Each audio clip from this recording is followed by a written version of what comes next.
ভাই যে তুমি কাউরে মাফ করবা? তুমি কি আল্লাহর মামাতো বোন লাগো? ফাত্রামি করার জায়গা পাও না। হ্যালো, আসসালামু আলাইকুম। প্রোটেস্ট উইথ লিব্রা চ্যানেল থেকে যারা আমার এই ভিডিওটি দেখছেন, সেই সাথে লিব্রা অন দ্য স্পট আমার নতুন চ্যানেলে আপনাদের সবাইকে সুস্বাগতম জানাচ্ছি। তো দর্শক, প্রায় 3 দিন হয়ে গেল আমি কোনো নিউ ভিডিও দিচ্ছি না, মানে আমার টপিক অনুযায়ী কোনো ভিডিও দিচ্ছি না। গতকালকে আমি জাস্ট একটা অ্যানাউন্সমেন্ট, ছোট মিনি ব্লগ আপনাদের সাথে শেয়ার করি, কিন্তু আমার ভিডিও মেক করা সত্ত্বেও আমি দিতে পারিনি, কারণ প্রফেশনাল কিছু ব্যস্ততা ছিল সেই কারণে। তো আজকে আমি আপনাদের জন্য নতুন একটি ধামাকা নিয়ে চলে আসলাম। এবং এখন তো ইউটিউবে অনেক ঝড় চলছে তিশা প্লাস হচ্ছে তিশার হাজবেন্ডের বিয়ে করা নিয়ে। তো সেই প্রসঙ্গগুলোতে আমি সিরিজ আকারে তিশা এবং জানতেও চেয়েছে যে তাকে মানুষ অপছন্দ করার কারণ কি, সব কিছুই আমি সিরিজ আকারে দিব। তো আপনারা আমার নতুন চ্যানেল প্রোটেস্ট উইথ লিব্রার একদম সেম আদতেই তৈরি, লিব্রা অন দ্য স্পট, সেই চ্যানেলেও চোখ রাখবেন। সেই চ্যানেলে আমি হচ্ছে খুকির সাথে আমার যে পডকাস্ট সেটা শেয়ার করব, প্লাস আরও নতুন নতুন অনেক প্রুফ। শারমিনের আরেকটা ভিডিও আমার একদম রেডি করা আছে, সেটাও আমি সেই নতুন চ্যানেলেও দিব। তো আপনারা আমার নতুন চ্যানেলটাকেও সমপরিমাণ সাপোর্ট করবেন, সাবস্ক্রাইব করবেন, লাইক করবেন, কমেন্ট করবেন, যাতে আমার একটা চ্যানেলের কোনো সমস্যা হলো আরেকটা চ্যানেল থেকে যাতে আমি ব্যাকআপ দিতে পারি আপনাদেরকে, এবং প্রুফগুলা ঠিক মতো আমি মানুষের কাছে পৌঁছাতে পারি। কয় না যে কিছু ঘটে কিছু লটে, এই টাইপের। তো আপনারা যে জিনিসটা মানে লটাইতেছেন, আপনারা যারা রোস্টিং করতেছেন, একটা টপিক আমাদের জীবনে থাকবে। আমরা যেহেতু ইউটিউবে আছি, আমাদের জীবনেও থাকবে, আপনাদেরও ব্যবসা থাকবে। আপনারা নর্মালি একটা মানুষকে নিয়ে ভিডিও বানান তো, দেখেন তো আপনাদের কুত্তেও চাটবো না। কুত্তা আছে না, রাস্তার কুত্তেও চাটবো না। তো বাংলাদেশি মম তিশা ওরফে মাহিনুর তার বিখ্যাত স্বামী ইউটিউবার নাজমুল বাপির বিয়ে প্রসঙ্গে শুরুতে বলল যে কিছু ঘটে কিছু লটে, মানে সে বলতে চেয়েছে যা ঘটে তার কিছু তো বটে। তো সেই প্রেক্ষিতেই সে এটা বলেছে যে কিছু যেহেতু ঘটেছে তার মানে কিছু তো অবশ্যই ঘটেছে, কিন্তু তার পরক্ষণেই সেই ভিডিওতে ক্লেম দিয়েছে যে এরকম কোনো কিছুই হয়নি, আপনারা এসব কোত্থেকে পান, মানে রোস্টার এসব কোত্থেকে পায়, এরকমভাবে সে উল্টা এই সম্পূর্ণ কিছু অস্বীকার করেছে। তারপরে সে বলেছে যে রোস্টাররা হচ্ছে ব্যবসা করছে, সেই সাথে এটাও বলেছে যে তারা যদি তাদের নিজেদের ভিডিও দিত তাহলে অনেক খারাপ ভাষায় বলেছে। যাই হোক, সেটা আমি বলতে চাচ্ছি না। তো আমি তিশাকে বলবো যে যারা তোমাদের ডেইলি ব্লগ নিয়ে হচ্ছে পর্যালোচনা সমালোচনা করে, তাদের প্রসঙ্গে আমি যাচ্ছি না, কিন্তু আমরা তো কিছু মানুষ আছে যারা তোমার মিথ্যাচার, অন্যায় এগুলা নিয়ে কথা বলে। তো তুমি বলেছো যে আমরা যদি আমাদের লাইফস্টাইল ব্লগ দিই সেক্ষেত্রে সেটা কেউই দেখবে না। ঠিক আছে, তো তুমি তো শুরুর দিকে লাইফস্টাইল ব্লগ দিয়ে স্টার্ট করেছো, এখন তুমি কি একদম ফ্রেশ স্টার্ট করেছিলে? মানে তোমার পিছনে কি কোনো ব্যাকআপ বা সাপোর্ট ছিল না? একদম যে ফ্রেশ ছিল সে হচ্ছে বাংলাদেশি ব্লগার, মানে ভাতিয়া নাজনীন নিশি। উনি হচ্ছে ফার্স্ট স্ট্রাগল করে করে এতদূর পর্যন্ত এসেছেন, রিয়েল স্ট্রাগল যেটাকে বলে।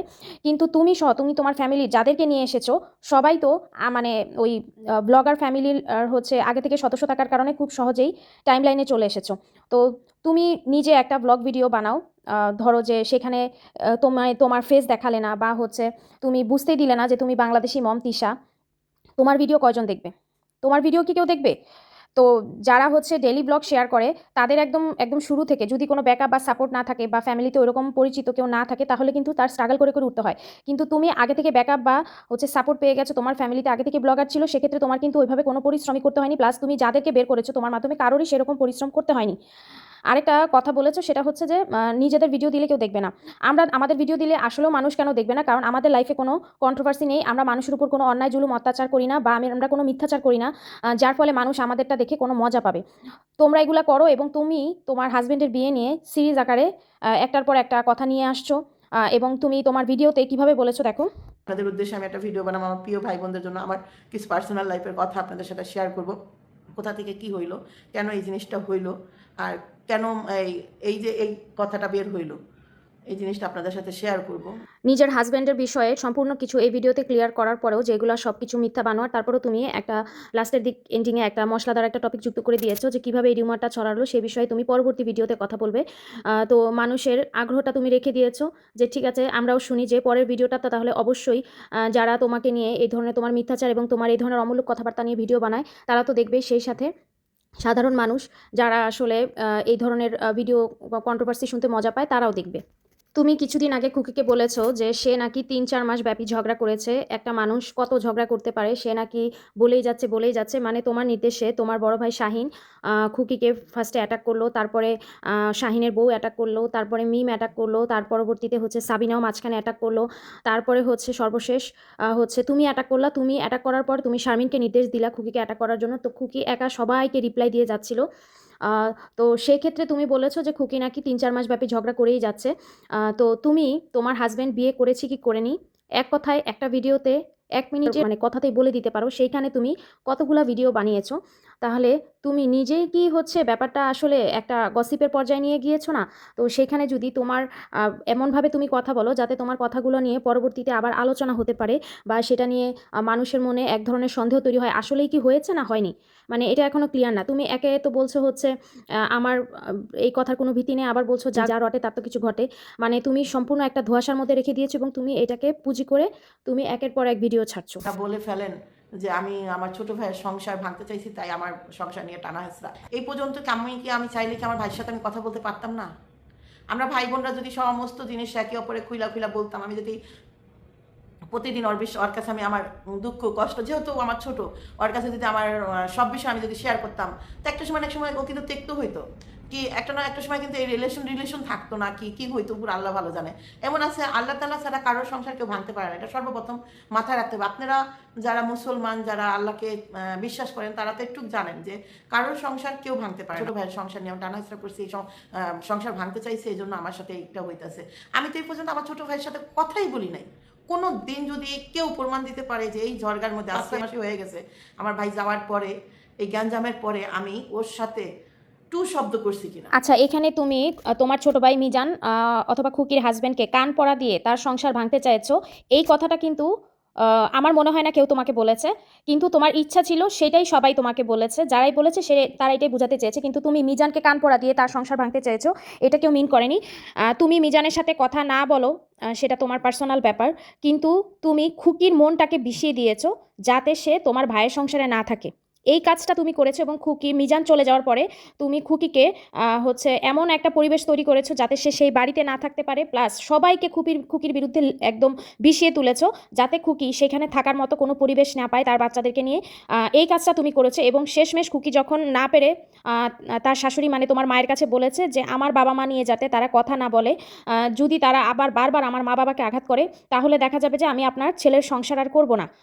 সেটাকেও তুমি পুঁজি করে বারবার তার মা বাবাকে ইঙ্গিত করেই আঘাত করেছো। তো সেইভাবে তুমি তোমার ভাইয়ের সংসারটা ভাঙতে চেয়েছো। এখানে ভাইয়ের সাথে কথা বলে ভাইকে কানপড়া দিয়ে সংসার ভেঙেছো, এইটা বলা হয়নি। আজকে যদি খুকি টাকা না ইনকাম করতো, খুকির 14 গোষ্ঠী পালতে পারতো? খুকি কি এই সমস্ত জিনিস করতে পারতো বলেন? খুকি কি জীবনে এই ধরনের কথা বলতে পারতো যে আমি আমার সন্তান নিয়ে থাকবো, আপনার ছেলে নিয়ে থাকবো না? এটা বলতে পারতো না।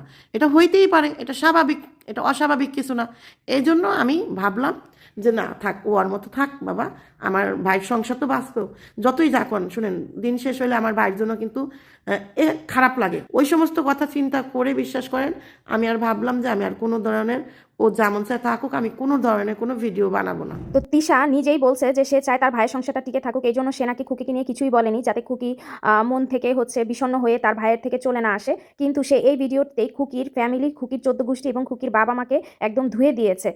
তাহলে সে কেমন চায় যে খুকি তার ফ্যামিলিতে থাকুক? তো তিশার এই ব্যাপারটাকে না সাইকোলজিক্যাল ভাষায় বলা হয় গ্যাস লাইটিং। মানে নিজেই কোনো কাজ করে মানুষকে সেটার জন্য একটা ভ্রম তৈরি করা যে আমি এগুলা বলেছি না, কি আর বললাম, বেশি কিছু তো বলি নাই। মানে আমি আমি বলতে চাচ্ছি যে আমি শুনলাম তোমার বাবা নাকি চোর, কিন্তু আমি এই বিষয়ে কিছু বলতে চাচ্ছি না। এরকম আর কি, জাস্ট লাইক ব্যাপারটা সে হচ্ছে মানে এক ধরনের এতটাই ধূর্ত এবং চালাক, সে হচ্ছে এক ধরনের গ্যাস লাইটিং খেলা খেলে। যে একটা কিছু বলে সে আবার বলে যে আমি তো এটা বলতে চাই নাই, বা আমি এটা বলি নাই, আমি এটা করতে চাই নাই, কিন্তু আমি এটা বললাম, এরকম জাস্ট লাইক। তোর মরা বাপ তো মইরা কুইয়া হয়ে গেছে, তো তোর মরা বাপের দিকে যদি তোর এত পীড়িত লাগে, তো আমার জেতা বাপরে তো তুই প্রতিদিন ধুইতাছস, তাহলে কি আমরা কি মানুষ না? আমাদেরকে রক্ত মাংস দিয়ে আর বানায় নাই আল্লাহ? তুমি আমার বাপরে হাজার কিছু বলতে পারো, আমার বোন তো তোমাকে কিছু বলে নাই। আমার বোন বলছে যে কার বাপের বাড়ি, কার বাপের ভিডা এটা, ও যার বাপ বাপ করে যে কাঁদলো। আরে ভাই, তোর বাপ তো মইরা কুইয়া হয়ে গেছে গা, ছাই হয়ে গেছে গা। তো তোর বাপের যদি, তোর ছাইয়ের জন্য যদি তোর মায়া লাগে, আর তুই যে আমার বাপ যেটা জানতো তাজা বাপরে, যে তুই যে আমার বাপরে যখন তখন গালাগালি করতি, বাইতন বাইর কইরা দিতি, খাইতে দিতি না, কই আমরা তো কোনো দিন তরে যাই আমি একটা ইয়েও করতাম না। তো এখানে তিশার হঠাৎ করে নিজের বাবার প্রতি খুব পরিমাণে ভালোবাসা এবং মমতা বেড়ে যাওয়ায় সে খুকির বাবাকে ছোট করার জন্য, এবং সেটা খুকির কথা প্রসঙ্গেই যে আমার বাবা মা নিয়ে কথা বললে আমি কিন্তু আপনার ছেলের সংসার করব না, এই হুঁশিয়ারি দেওয়ার পরেই সে কিন্তু ইচ্ছা করে এবং মিমকে দিয়েও তারা বারবার এইভাবেই তাকে হেনস্থা করেছে। এগুলো বলেছে যে আমরা কারো বাবার ভিটায় থাকি না, কারো বাবার বাড়ি থেকে আনা সম্পত্তি এখানে নাই না, তোর বাবা তো মরে একদম ভূত হয়ে গেছে, তারপরে তোর বাবার জন্য তোর এত মায়া। তো খুকির শ্বশুরের সাথে যদি খুকির এতই খারাপ আচরণ হতো বা তার প্রতি সে যদি কোনো অন্যায় আচরণ করতো, অবশ্যই খুকির শ্বশুর তার ওয়াইফ বা আশেপাশের মানুষ যারা তাদের সাথে থাকে তাদের সাথে শেয়ার করতো, কিংবা তারা দেখলেও তারা প্রতিবাদ করতো, তাই না? কিন্তু এরকম কোনো নিউজ বা হচ্ছে এরকম কোনো কিছু কিন্তু খুকির শ্বশুরের খুকির প্রতি কোনো অভিযোগ ছিল না। এটা সম্পূর্ণ তিশার বানোয়াট এবং মিথ্যা, এবং এই প্রসঙ্গগুলো সে ইচ্ছা করে তুলেছে যাতে খুকির বাবাকে অপমান করা যায়, এবং খুকি বারবার সেই সেম আঘাতটা পেয়ে তার ভাইয়ের জীবন থেকে চলে যায়। মেয়ে মানুষের এত চুলকানি কোথা থেকে আসে আমি বুঝি না। আমার তো এত চুলকানি নাই ভাই, মানুষ হন। এই যে শুক্রবার জুম্মার দিন নামাজ কালাম তো মনে হয় নাই, আল্লাহ তাআলা তো আপনাদের ভিতরে মনে হয় না এলেম শিক্ষা বলতে কিছু আছে। মেয়ে মানুষের চুলকানি নাই, কিন্তু আমার মনে হয় যে তোমার চুলকানি একটু বেশি, যার কারণে তুমি যাকে দেখতে পারো না বা যাকে অপদস্থ করতে চাও, তার জন্য তুমি হচ্ছে দুনিয়ার সবার সাথে তালমেল দিয়ে তার বিরুদ্ধে পরিস্থিতি ঘুরিয়ে দিতে পারো, এবং তাকে মানসিক যন্ত্রণা দেওয়ার জন্য যা কিছু করতে হয় তুমি তাই করতে পারো। সেই সাথে তুমি এটাও বলছো যে জুম্মার দিন, আজকেও জুম্মার দিন, সো তুমি বলছো যে হচ্ছে জুম্মার দিন আপনারা নামাজ কালাম পড়েন। তো আমি তোমাকে একটা প্রশ্ন করতে চাই, তুমি কয়দিন হয়েছে যে নামাজ কালাম পড়া শিখেছো? এটার উত্তরটা নেক্সট ব্লগে দিয়ে যাও, যে তুমি কি 7 বছর বয়স থেকে নামাজ পড়া শুরু করেছো, বা জানো ঠিক কত বছর আগের থেকে তুমি নামাজ পড়া শিখেছো? আমার যদি কোনো প্রবলেম হয়, পারিবারিক প্রবলেম হয়, আমি কি বলতে পারি না বলেন? আমার একটা চ্যানেল আছে, আমি তো সবসময় বলছি যে আমি খোলা কিতাব, আমার যেটা মন চায় আমি সেটাই করি, আমার যেটা মন চায় আমি সেটাই বলে ফেলি। সেটা আমার সম্বন্ধে হোক, কি আমার পরিবারের সম্বন্ধে হোক, কি আমার ভাইদের পরিবারের সম্বন্ধে হোক, যেটাই হোক। আমার কি চ্যানেল নাই বলেন? আমার সাথে যদি কোনো অন্যায় হয়, আমার কি জবান নাই? আমি কি প্রতিবন্ধী? আমি যদি প্রতিবন্ধী হইতাম, আমার যদি একটা চ্যানেল না থাকতো, আমাকে যদি আপনারা না চিনতেন, তাহলে গিয়ে আপনারা প্রতিবাদ করতেন না। ধরেন আপনাদের কথা মতো সে একটা বিয়ে করছে, সেটা আমি বলতে পারি না? আমার কি মুখ নাই? আপা, আপনি আপনার পারিবারিক বিষয়ে যত কুকর্ম প্লাস হচ্ছে আপনার পারিবারিক কোনো কন্ট্রোভার্সি হলে কখনোই সেটা ভিডিওতে শেয়ার করেন না। আপনি শুধুমাত্র আপনার বাবার বাড়ির পরিবারে যেই ঝামেলাগুলো হয়, আপনার মা বাবা কেন আপনার ছোটো ভাই থেকে আলাদা হয়েছে, বা আপনার ভাবিদের কোনো দোষ ত্রুটি থাকলে সেগুলাই ক্যামেরাতে এসে বলতে স্বাচ্ছন্দ্য বোধ করেন, কিন্তু আপনার নিজের লাইফের যত কুকর্ম প্লাস কন্ট্রোভার্সি সেগুলো কখনোই ক্যামেরার সামনে এসে বলেন না, এবং সেটা স্বীকার করলেও আপনি একদম দমতে চান না। যেমন কিবরিয়া ভাই হচ্ছে গত প্রায় 6 বছর আগে তানজিলা যে হচ্ছে বাপির মেয়ে না, সেই বিষয়ে আপনাদেরকে একদম অডিও কলে দেখিয়ে দিয়েছে প্রুফ, কিন্তু তারপরও আপনি এত বছর কিন্তু স্বীকার করেননি। লাস্ট যখন নিশির ভিডিওর মাধ্যমে হচ্ছে সেটা বললাম যে নিশি তার ভিডিওতে এটা বলেছিল যে এটা হচ্ছে আমার ভাবির মেয়ে, তখন যে আপনি এত বছর পরে গিয়ে সেটা স্বীকার করতে বাধ্য হয়েছেন, এবং তারপরও আপনি তানজিলার বাবার প্রকৃত নাম এখন পর্যন্ত বলেননি, যে আপনি চাইলেই বলতে পারেন সব কিছু, আপনি খোলা কিতাব। তো আপনার লাইফের পাস্ট হিস্ট্রি সেগুলো অবশ্যই আপনি শেয়ার করবেন, যেহেতু আপনি খোলা কিতাব, তো মানুষের এইসব বিষয়ে জানার অবশ্যই রাইট আছে। সেই সাথে আপনার পায়ে যে কারণে ব্যান্ডেজ, স্ক্রিনে যেখানে দেখাচ্ছে যে আপনার পায়ে ব্যান্ডেজ, সেটা কী কারণে হয়েছিল সেটাও আপনি এসে ক্লিয়ার করবেন। তার ছেলে সন্তান, কাক সমান একটা ছেলে আছে, মেয়ে আছে, মেয়ে বিয়ে দিছে, মেয়ের ঘরে বাচ্চা হয়েছে, আমাদের বিয়ের বয়স হয়ে গেছে কত, তো তারই ভাবে করে মনে করেন তার ব্যবসা পুঁজি বানানো দরকার আছে? হ্যাঁ, ফাত্তা গুনাই ভিক্ষা করে খাগা, ওইসব না করে মানুষের মান সম্মান না খেয়ে ভিক্ষা করে। তো এখানে কিন্তু তিশা অনেক বড় একটা ফল্ট কথা বলেছে। সে বলেছে যে হচ্ছে নাজমুল বাপির একটা ছেলে একটা মেয়ে আছে, সেই সাথে সে এটাও বলছে যে নাজমুল বাপির মেয়ে বিয়ে দিয়েছে, সেই ঘরে তার নাতিও হয়ে গেছে, তারপরও মানুষ তাকে বিয়ে দিয়ে দিচ্ছে। তো নাজমুল বাপির কোনো মেয়ের কিন্তু বিয়ে হয়নি, এবং তার ঘরে নাতিও হয়নি, সেটা তিশার হয়েছে, বাপ্পির হয়নি। আর ছেলেরা কখন কার মানে মাইন্ডে কী রকম আসে, সেটা বাংলাদেশে এরকম হাজার হাজার উদাহরণ আছে যে মেয়ের ঘরে নাতিপুতি হয়ে গিয়েছে, তারপরেও গিয়ে বাবা আবার বিয়ে করেছে। ঠিক আছে, তো সে ভদ্রলোক কিনা সেটা সময়ই বলে দিবে। কিন্তু তুমি যেটা বলছো যে ওকে ব্যবসার পুঁজি বানাচ্ছি, প্লাস হচ্ছে বানানো হচ্ছে আর কি, আর প্লাস হচ্ছে আমরা চাইলে ভিক্ষা করে খেতে পারি। তো তোমাদের লাইফের এমন কোনো কুকর্ম বা অন্যায় বা জুলুম তো নেই যেটা মানুষের চোখের সামনে আসেনি, এবং আরও সামনে আরও আসবে। তো এত কিছু প্রকাশ হয়ে যাওয়ার পরে তোমরা পোশাক পরে আছো ঠিকই, কিন্তু তোমাদের আসলে টোটাল ভিতরটাই মানুষ দেখে ফেলেছে। তো এরপরেও তোমরা সোশ্যাল মিডিয়াতে এসে ভিডিও বানাচ্ছ, তো এর থেকে কি ভিক্ষা করে খাওয়া ভালো ছিল না? তোমাদের লাইফের তো কোনো প্রাইভেসি বলতে কিছু নাই, বা তোমরা যে কী পরিমাণ মানুষের উপর অন্যায় জুলুম অত্যাচার করো সেটা তো সময়ের সাথে সাথে আরও অনেক বের হচ্ছে, কী ধরনের মিথ্যাচার করো সেগুলো বের হচ্ছে। এরপরেও যে তোমরা মানুষের সামনে এসে চেহারা দেখাও, তাহলে এর থেকে কি ভিক্ষা করে ভালো ভালো না? যেমন তোমার এখন দোতলা একটা বাড়ি আছে, একটা গাড়ি আছে, কিন্তু এই বাড়ি গাড়ি দিয়ে কী হবে যদি মানুষ পিছনে তোমাকে নিয়ে হাসে, তোমাকে নিয়ে সমালোচনা করে, এবং তোমার পাস্ট নিয়ে, তোমার হচ্ছে লাইফের বিভিন্ন হিস্ট্রি নিয়ে মানুষ হচ্ছে মজা নেয়, ঠাট্টা করে, তাহলে এই বাড়ি গাড়ি দিয়ে কী হবে, বা এই মাসে মাসে এত টাকা ইউটিউব থেকে ইনকাম করেই বা কী হবে? আমার জীবনে তার কোনো দিন একটা রোস্টারে আমার একটা মেসেজও আজ পর্যন্ত ক্যামেরার সামনে আনতে পারলো না। আমি কোনো মানুষের সাথে কোনো রোস্টারের সাথে চ্যাটিং করছি, এটাও তো কেউ আনতে পারলো না। আমার একটা হাদিস শুনছিলাম যে একটা মানুষের 1 প্লেট ভাত হইলেই হয়ে যায়। খুব ক্ষুধার সময় 1 প্লেট ভাত খেলেই কিন্তু খিদা মিটা যায়। খুব পানি পিপাসা লাগলে 1 গ্লাস পানি হলেই হয়ে যায়, এতটি লাগে না। ওই যে আমার পাতাইনা ননদের মতো এত রিলেশন লাগে না। আসলে তিশা হচ্ছে একটা মহাসাগরের মতো, ওর প্রত্যেকটি বিন্দু বিন্দু কথা বা হচ্ছে তার প্রত্যেকটার হচ্ছে বয়ান নিয়ে বক্তব্য দেওয়া যায়, এবং সেটার বিপরীতে জবাব দেওয়া যায়। তো সে কোনো রোস্টারের সাথে কথা বলেছে এটা কেউ দেখাতে পারবে না। রোস্টারটা আসলে কাদের বিরুদ্ধে কথা বলে? তুমি এবং তোমার পরিবারের বিরুদ্ধে, মানে তোমার বোন এবং তোমার বোনের হাজবেন্ডের বিরুদ্ধে, তোমার হাজবেন্ডের বিরুদ্ধে কথা বলে। তাহলে রোস্টাররা কেন তোমার সাথে যোগাযোগ করবে? আর তুমি কেন রোস্টারদের সাথে কথা বলতে যাবা? তুমি তো তাদের সাথে কথা বলবা যারা তোমার সপক্ষে কথা বলে বা তোমার পক্ষে কথা বলে। তো এরকম কোনো রোস্টার কি আজ পর্যন্ত জন্ম নিয়েছে যে তোমার পক্ষ হয়ে একটা কথা বলেছে? সেটা তো রোস্টার না, সেটা তাহলে তোমার শুভাকাঙ্ক্ষী বলা যায়। তাহলে তুমি তো অবশ্যই তোমার শুভাকাঙ্ক্ষীদের সাথে কথা বলবা, তাই না? যেমন তুমি কিছুদিন আগে শারমিনের কাছে একটা মহিলাকে পাঠিয়েছো নতুন ইউটিউবার, চ্যানেল খোলার প্রমোশন করতে এসেছিল। তাহলে তার সাথে তুমি কথা বলবা এবং বলেছো, এবং শারমিনও তার সাথে কথা বলবে বলেছো। তাহলে তুমি তো তাদের সাথে কথা বলেছো। তো তুমি যারা তোমার অন্যায় জুলুম অত্যাচারগুলো চোখে আঙুল দিয়ে দেখা দেয় তাদের সাথে কি তুমি কথা বলবা?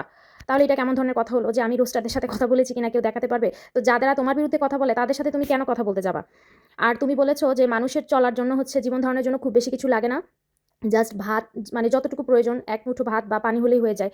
তাহলে তুমি কেন এখন পর্যন্ত এসে ইউটিউবে ভিডিও মেক করছো?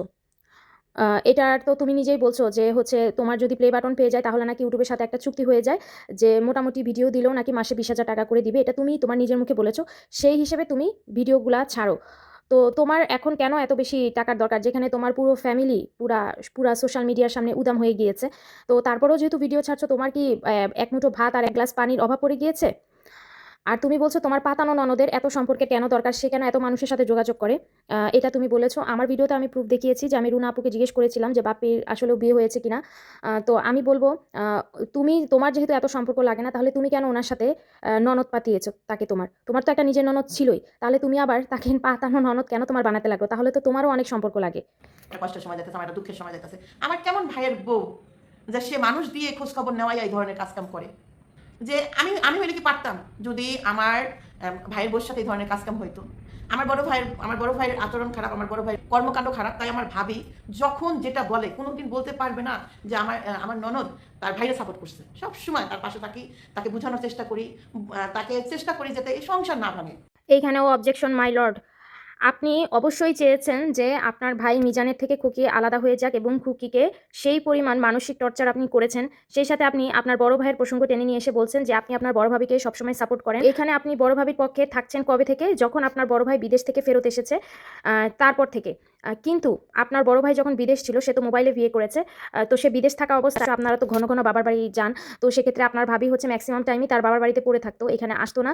তখন আপনি আপনার ভাইয়ের বউকে প্রচণ্ড পরিমাণে মানসিক টর্চার করেছেন, এবং সেগুলা সে আগের ভিডিওগুলোতেই এসেছে, এবং আমি কয়েকটা ভিডিও দেখেছি, আগের কয়েকটা ভিডিও, সেখানে আপনি দেখেছি যে আপনি আপনার ভাইয়ের বউকে প্রচণ্ড পরিমাণে টর্চার করছেন, যে উনি কি শ্বশুরবাড়িকে হচ্ছে পার্ক মনে করে, যে আসলে আসলাম, না আসলে নাই। তো এরকম করে আপনি, এবং আপনারা আসলে সে কেন আপনাদের বাড়িতে এসে কাজ করে না, সেই বিষয়গুলো আপনি তুলে ধরেছেন। তো এখন আপনি তাকে সাপোর্ট করেন, আপনার ভাই জুয়া খেলে বা হচ্ছে সে নেশা করে, এই ধরনের কাজের জন্য সাপোর্ট করেন। কিন্তু আপনি শুরুতে আপনার ভাবিকে প্রচণ্ড পরিমাণে মানসিক টর্চার করেছেন, এবং সেও তার ভিডিওতে বলেছে সে যখন তার হচ্ছে চ্যানেলটাকে আলাদা করতে চেয়েছিল তখন আপনি তাকে প্রচণ্ড রকমের খারাপ কথা শুনিয়েছেন।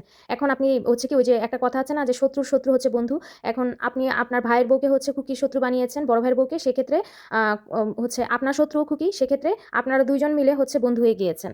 ব্যাপারটা হয়ে গিয়েছে এরকম। আমি ভিডিওর শুরুতে যে ক্লিপটা ইউজ করেছি সেই ক্লিপটার জন্যই মেনলি আমি, তার উপরে আমার প্রচণ্ড রাগ এবং ক্ষোভ কাজ করেছে, এবং এটার উত্তর আসলে একজন মুসলমান হিসেবে আমার না দিলেই না। আপনারা তার মুখের কথাটা আরেকবার শুনুন। তুমি কি ভাই যে তুমি কাউরে মাফ করবা? তুমি কি আল্লাহর মামাতো বোন লাগো? ফাতরামি করার জায়গা পাও না। তো দর্শক, আপনারা দেখতে পাচ্ছেন কাউকে আল্লাহর মামতা বোন বলা ইসলামের দৃষ্টিতে কত বড় গুনাহ। এটার উত্তরে হচ্ছে আমি রিসার্চ করে পেয়েছি, আল্লাহর মামাতা বোন কাউকে বললে সেটা হচ্ছে চরম কুফুরি, এবং সেটা হচ্ছে শিরকের সাথে তুলনা করা হয়। রক্তমাংসের কোনো মানুষের সাথে কারো আল্লাহর তুলনা করা, এটা হচ্ছে কুফরের সমান। এবং পরবর্তীতে যদি আমি যাই যে এটাকে জিজ্ঞেস করেছি এটা কি শিরক, তখন বলেছে হ্যাঁ এটা সরাসরি শিরক এবং কুফুরি। কারণ আল্লাহর কোনো আত্মীয় দাবি করার হলো আল্লাহর পরিবারের বংশ সাব্যস্ত করা, যা তার একক সত্তাকে হচ্ছে অস্বীকার করে, ফলে এটা সরাসরি শিরক। এবং সূরা আশ-শূরাতে স্পষ্টভাবে উল্লেখ আছে কোনো কিছুই তার সদৃশ্য নেই।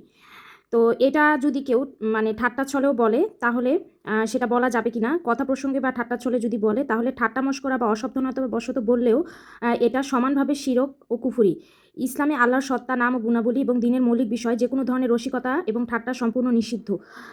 কারণ এই যে একটা সূরাতেই, সূরা আত-তাওবাতেই বলা আছে, যদি তোমরা জিজ্ঞেস করো তবে তারা নিশ্চয়ই বলবে আমরা তো কেবল আলাপ আলোচনা ও কৌতুক করেছিলাম। তোমরা কি আল্লাহ এবং তার আয়াতসমূহ রাসূলের সাথে উপহাস করেছিলে? তোমরা ওজর পেশ করো না, তোমরা তো ঈমান আনার পর কাফের হয়েছো। তাহলে কেউ যদি বলে মানে হচ্ছে তিশা যদি বলে যে সে এটা হচ্ছে ঠাট্টা ছলে বলেছে বা কথা প্রসঙ্গে বলে ফেলেছে, তারপরেও একজন মানুষের ঈমান চলে যায়, তাহলে তার জরুরি তার হচ্ছে তওবা করতে হবে এবং তৎনাগাদ তার হচ্ছে কালিমা পড়ে ঈমান নবায়ন করতে হবে। তো অলরেডি আমি তাকে এইসব বিষয় হচ্ছে আমার ভিডিওর মাধ্যমে বলে দিলাম এবং তাকে সতর্ক করলাম। সেক্ষেত্রে সে যাতে তওবা করে নেয় এবং তার সে যদি সত্যি একক আল্লাহর সত্তায় বিশ্বাস করে, তাওহীদে বিশ্বাস করে, তাহলে সে যাতে অতি সত্বর তওবা করে হচ্ছে তার ঈমানটাকে নবায়ন করে নেয়। না হলে সে এখন বর্তমানে কাফির হয়ে আছে। তো দর্শক, আমরা এই ধরনের কুফরি এবং শিরক থেকে নিজেদেরকে দূরে রাখি এবং যারা এই ধরনের আল্লাহর সাথে কোনো মানুষের কোনো সম্পর্কের ব্যাপারে কথা বলে, এটা হচ্ছে চরম হচ্ছে শিরকি কাজ এবং কুফরি নাউজুবিল্লাহ। তো এগুলা হচ্ছে ঠাট্টা ছলে বলাও প্রচণ্ড রকমের হচ্ছে তাওহীদের পরিপন্থী কাজ। তো আমরা এসব থেকে দূরে থাকি এবং আমরা কিন্তু তাদের নামে কোনো গীবত বা পরচর্চা পরনিন্দা করছি না, বিশেষ করে আমার চ্যানেলের কথা বলছি। তো আমি কিন্তু তার যেসব ফল্ট কথাবার্তা সেগুলো আমি তাকে প্রকাশ্যে বলছি এবং সে সেই ফল্ট কথাবার্তা বা অন্যায় বা জুলুম প্রকাশ্যেই করছে, এটা তার কোনো গোপন কোনো অন্যায় পাপ এগুলা না, সেও প্রকাশ্যে করছে আর আমি তাকে প্রকাশ্যে জবাব দিচ্ছি এবং সেগুলো প্রুফ সহ দিয়ে দিচ্ছি যে সে এখানে ফল্ট করেছিল। তো আপনারা এসব নিয়ে স্টাডি করবেন এবং আমাকে গঠনমূলক সমালোচনা করবেন। যদি আমার কোনো ভুল হয়ে থাকলে অবশ্যই গঠনমূলক সমালোচনা করবেন। নেক্সট আমি শারমিনের একটা ভিডিও রেডি করে রেখেছি, তো আপনারা আমার চ্যানেলের সাথেই থাকুন। সেই সাথে আমার নতুন backup channel Libra on the spot, সেটার লিঙ্ক আমি হচ্ছে আমার ডেসক্রিপশন বক্স এবং কমেন্ট বক্সে পিন করে দিচ্ছি। আপনারা সেখানে গিয়ে অবশ্যই আমার চ্যানেলটা সাবস্ক্রাইব করে রাখবেন এবং আমার এই পরিশ্রমটুকু যদি আপনাদের পছন্দ হয়ে থাকে অবশ্যই আমার চ্যানেলটাকে সাবস্ক্রাইব করে লাইক কমেন্ট করে যাবেন। নেক্সট আমার ধামাকা দেখার জন্য ওয়েট করুন। টিল দেন, আল্লাহ হাফেজ। বেশি ভাল পারিস না, পালাইবার জায়গা পাবি না। বেশি ভাল পারিস না,